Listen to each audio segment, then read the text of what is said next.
صار لك فترة تحس ماكو شي يحمسك، تقعد من النوم تعبان، مو لأنك ما نايم، بس ماكو شي يفرحك، تحس كل شي روتين، نفس الوجوه، نفس الشغل، ونفس الأيام.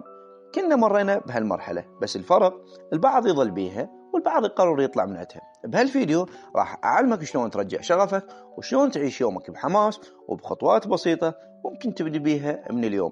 شد حيلك لأن اللي راح تسمعه مو مجرد تحفيز، هذه خارطة طريق.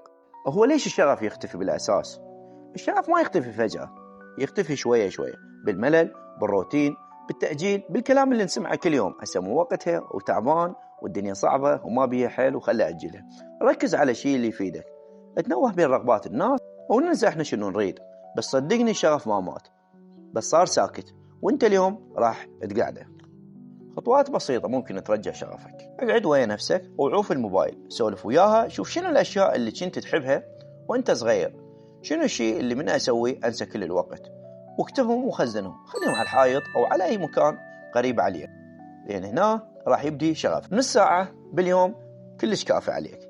لا تسوي خطة 50 سنة وانت لا مستفاد من الخطة ولا مستفاد من الوقت اللي قضيته على الخطة. سوي نص ساعة باليوم، 30 دقيقة تنطيها للشيء اللي تحبه، تتعلم، تكتب، تطبخ، ترسم، أي شيء يشحنك. باليوم نص ساعة، باكر تصير عندك عادة، بعد فترة تصير عندك شغف.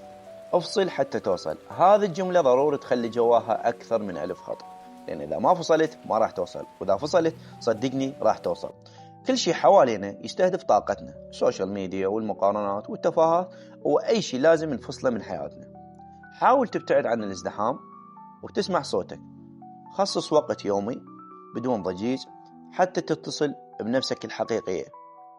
البيئة أهم من الإرادة. الناس اللي حواليك يا يحمسونك يا يطفونك. خالط الناس اللي يشبهونك، ناس عندهم طموح، ناس عندهم أحلام، ناس يشتغلون على أنفسهم. تابع محتوى ينفخ بيك الأمل، مو ينزف منك الطاقة. يا شباب البيئة أهم من الإرادة. شلون؟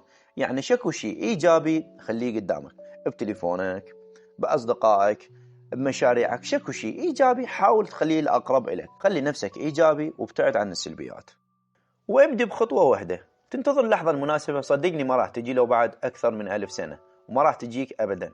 عندك أفكار هواية، حدد واحدة منهم وابدأ بيها، حتى لو خطوة بسيطة وصغيرة كانت، تكفي تحركك. الشغف ما يجي دفعة، يجي بخطوة واحدة، واليوم قبل باكر حاول تبدي. وأشياء صغيرة وبسيطة ممكن تغيرك هواي.